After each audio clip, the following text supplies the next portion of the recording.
हमारे ऋषि मुनियों का कहना है कि आप चाहें तो हवा में तैर सकते हैं, पानी पर चल सकते हैं, पूरी दुनिया जीत सकते हैं, लेकिन अपने मन की चाल समझना इन सब कामों से कठिन काम होता है। आपने कभी ख्याल किया होगा कि आप जो काम करना चाहते हैं आपका मन उससे उल्टा काम करता है। उदाहरण के लिए, अगर आप सिगरेट पीना छोड़ना चाहते हैं, आप खुद से दृढ़ निश्चय भी लेते हैं, लेकिन कुछ ही समय बाद आपका मन आपको खींचकर वापस उसी सिगरेट के पास लाकर खड़ा कर देता है। और ये बात सिर्फ सिगरेट पर लागू नहीं होती। हमारे जीवन में, हम सब के जीवन में बहुत सारे ऐसे काम होते हैं, ऐसी आदतें होती हैं जिन्हें हम छोड़ना चाहते हैं, लेकिन हम चाहकर भी उन आदतों को छोड़ नहीं पाते हैं। लेकिन अगर हम प्रयास करके अपने मन के दृष्टा बन जाते हैं, उसके साक्षी बन जाते हैं, तो हम अपने मन की चाल को पकड़ सकते हैं। और अगर एक बार हमें अपने मन की चाल पकड़ में आ जाए तो फिर हम कोई भी आदत छोड़ सकते हैं, या फिर इसके उलट कोई भी आदत अपना सकते हैं, जैसे कि ब्रह्म मुहूर्त में उठने की, या फिर कोई भी ऐसा काम जिसे करने में हमें आलस्य आता है, क्योंकि हमारी आदतों के पीछे मूलभूत बिंदु हमारा मन ही होता है और हम उसे ही नज़रअंदाज करके चलते रहते हैं और बाद में पछताने के सिवाय हमारे पास कोई चारा नहीं बचता। आज की जो बोध कहानी मैं आपको सुनाने जा रहा हूँ, उसमें आपको कुछ ऐसे तरीके पता चलेंगे जिससे कि आप अपने मन की चाल को भली भांति पकड़ सकते हैं, उसको जान सकते हैं, उसका निरीक्षण कर सकते हैं और उसके बाद अपनी आदतों में बदलाव कर सकते हैं। एक बार एक वाचाल शिष्य एक गुरु के आश्रम में शिक्षा ग्रहण करने के लिए आया हुआ था। वो शिष्य अपने गुरु की बात कम सुनता था, लेकिन अपनी बात बताने में वो बहुत उत्सुक रहता था। एक दिन गुरु ध्यान पर चर्चा कर रहे थे।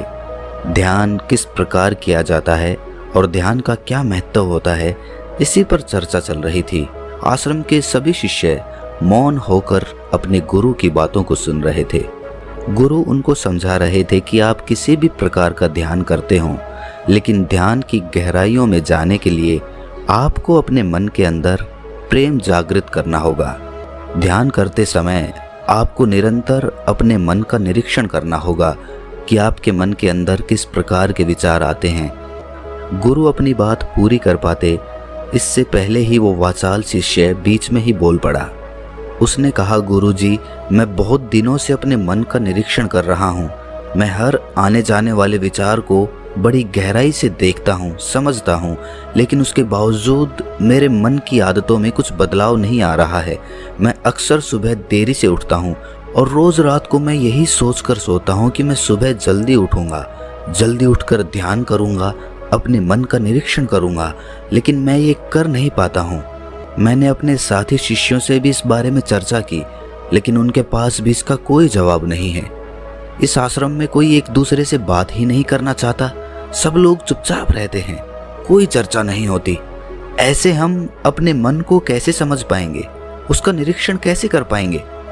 जब तक हम अपने मन के विचारों का, अपने मन की आदतों का एक दूसरे के सामने जिक्र नहीं करेंगे, उसकी चर्चा नहीं करेंगे, उस पर बहस नहीं करेंगे, तब तक हम चुप रहकर अपने मन को कैसे समझ पाएंगे? कृपया करके इन सभी शिष्यों को समझाने की कृपा करें कि कम से कम एक दूसरे से अपने मन की बात साझा तो करें। उनके मन में क्या विचार चलते हैं, ध्यान में उनके अंदर क्या बदलाव आता है, वो क्या महसूस करते हैं ध्यान करते वक्त। कम से कम आश्रम में इन बातों की तो चर्चा होनी चाहिए। गुरु ने उस वाचाल शिष्य से पूछा कि तुम दूसरों के मन की बात क्यों जानना चाहते हो? उससे तुम्हारा क्या फायदा होगा? क्या तुम्हें आत्मनिरीक्षण करने के लिए दूसरे के मन के विचार जानना जरूरी है? उनके मन में क्या चलता है, इससे तुम्हारा क्या फायदा होगा? क्या तुम मुझे इस बात का उत्तर दे सकते हो?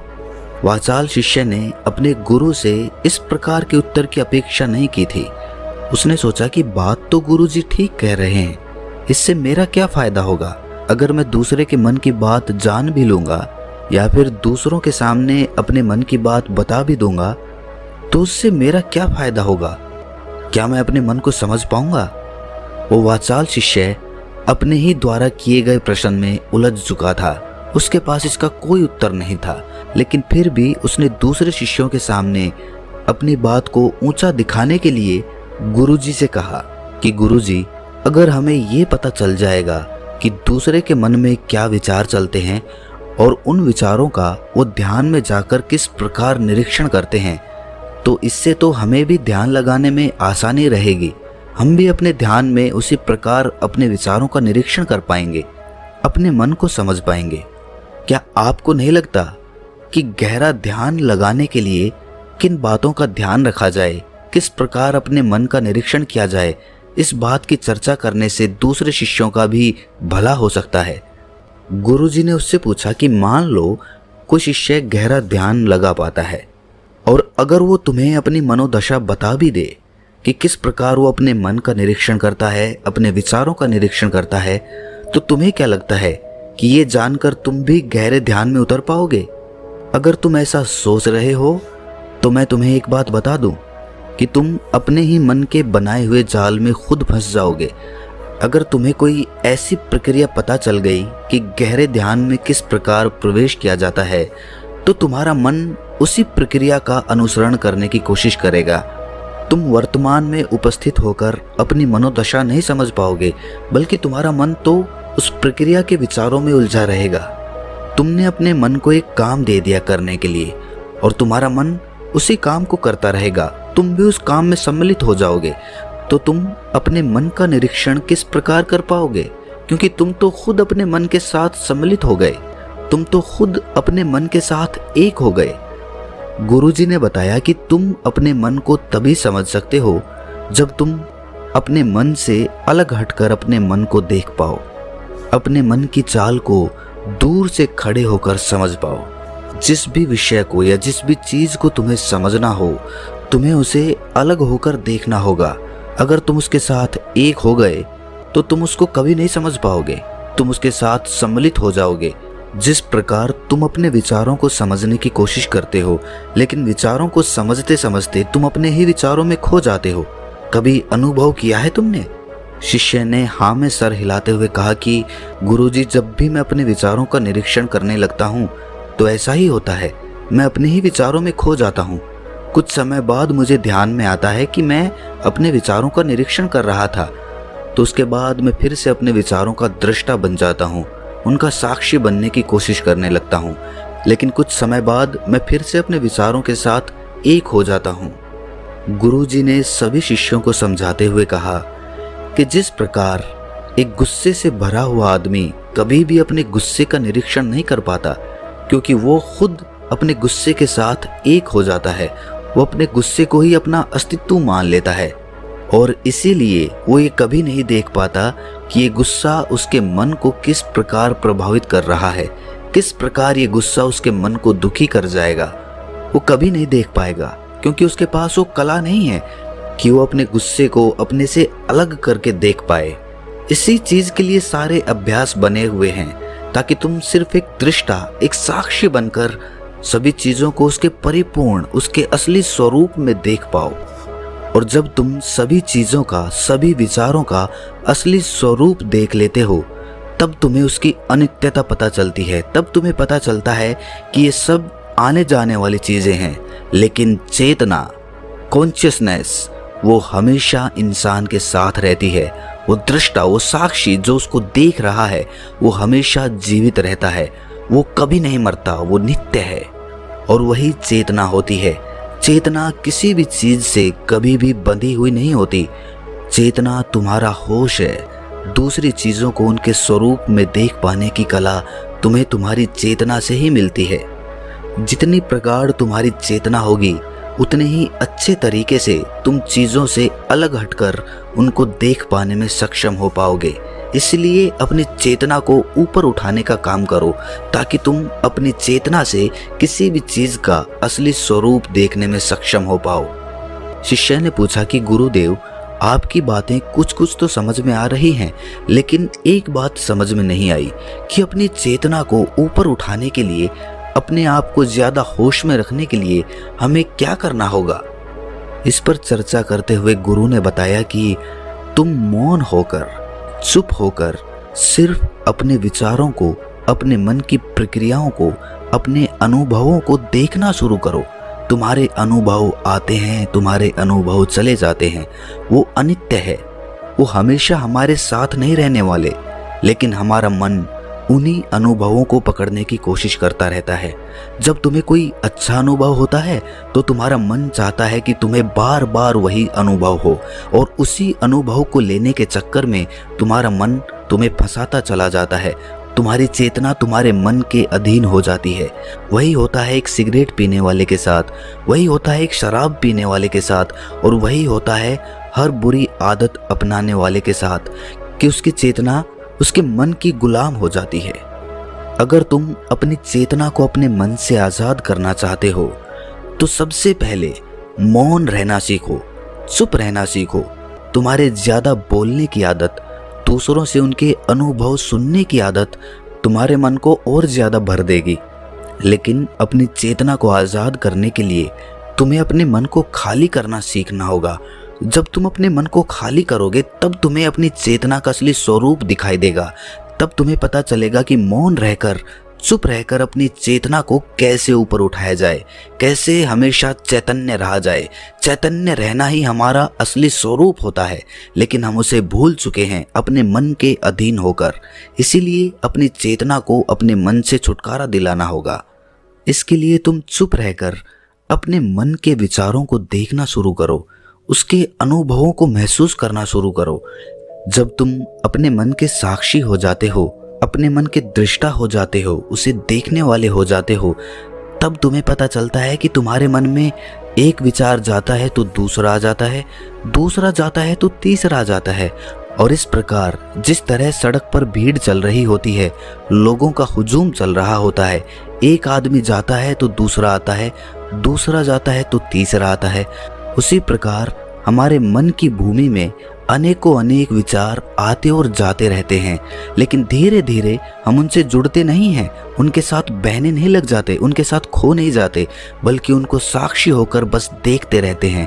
और देखते देखते धीरे धीरे वो सभी विचार विलीन होने लगते हैं, और उसके बाद हमारे मन की भूमि पूरी तरह से खाली हो जाती है। और अब हमें पहली बार अपने चैतन्य होने का पता चलता है। हमें पता चलता है कि हमारी चेतना ही हमारा असली आनंद है, वही हमारा स्वरूप है। और उसके लिए अपने मन की भूमि से खरपतवार हटानी ज़रूरी होती है। उसके लिए मेहनत नहीं करनी, बस उन विचारों को देखते रहना है। एक विचार जाता है तो दूसरा आता है, दूसरा जाता है तो तीसरा आता है। बस देखते रहो, देखते रहो, साक्षी बने रहो, दृष्टा बने रहो, और देखते देखते वो विचार विलीन हो जाते हैं। लेकिन इसके लिए तुम्हें चुप रहकर अभ्यास करना होगा। चुप रहकर अपने विचारों का आत्मनिरीक्षण करना होगा, अपने मन की भावनाओं को समझना होगा।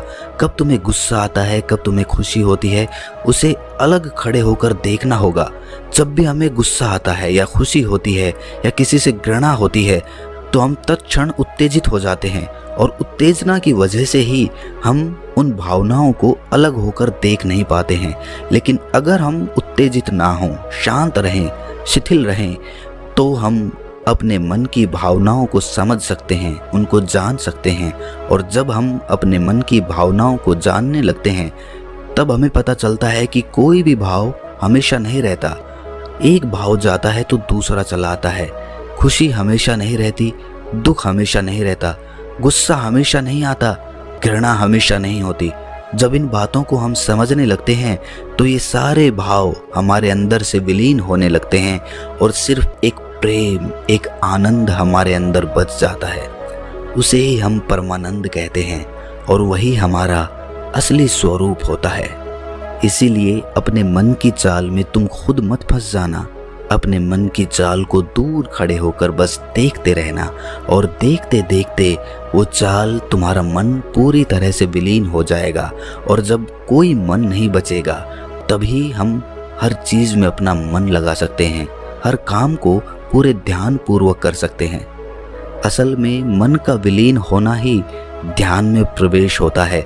जब तक हमारा मन हावी होता है तब तक हम ध्यान में प्रवेश नहीं कर पाते, क्योंकि हमारा मन करेगा तब हम ध्यान करेंगे, और जब हमारा मन नहीं करेगा तब हम ध्यान नहीं करेंगे।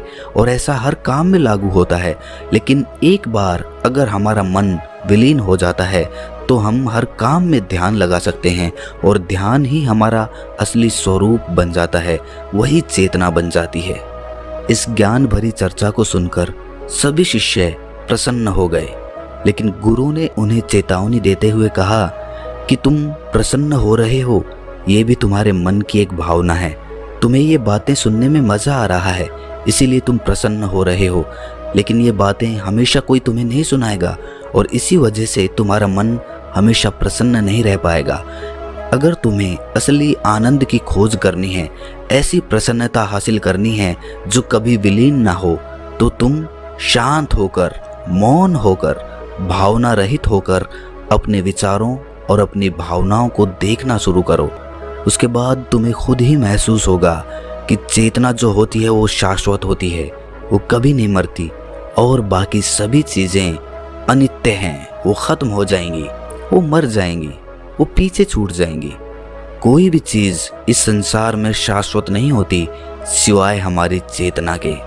जब हमारे प्राण छूटते हैं तो हमारे शरीर से सबसे पहले हमारी चेतना ही निकलती है, इसीलिए चेतना कभी नहीं मरती। गुरु ने सभी को निर्देश देते हुए कहा कि आज हम मौन रहकर अपने मन के विचारों और उसकी भावनाओं पर ध्यान लगाएंगे, उसके साथ सम्मिलित नहीं होंगे, बस उसे दूर से खड़े होकर देखते रहेंगे। थोड़ा कठिन है, लेकिन अभ्यास करने से तुम इसमें पारंगत हो जाओगे। और इसके बाद गुरु ने सभी को ध्यान लगाने का संकेत किया। तो दोस्तों, कैसी लगी ये कहानी आपको कमेंट सेक्शन में ज़रूर बताना, और अच्छी लगी हो तो इस चैनल को सब्सक्राइब करके नोटिफिकेशन बेल को ज़रूर प्रेस कर देना। तो मिलते हैं किसी अगली कहानी में, तब तक के लिए अपना ख्याल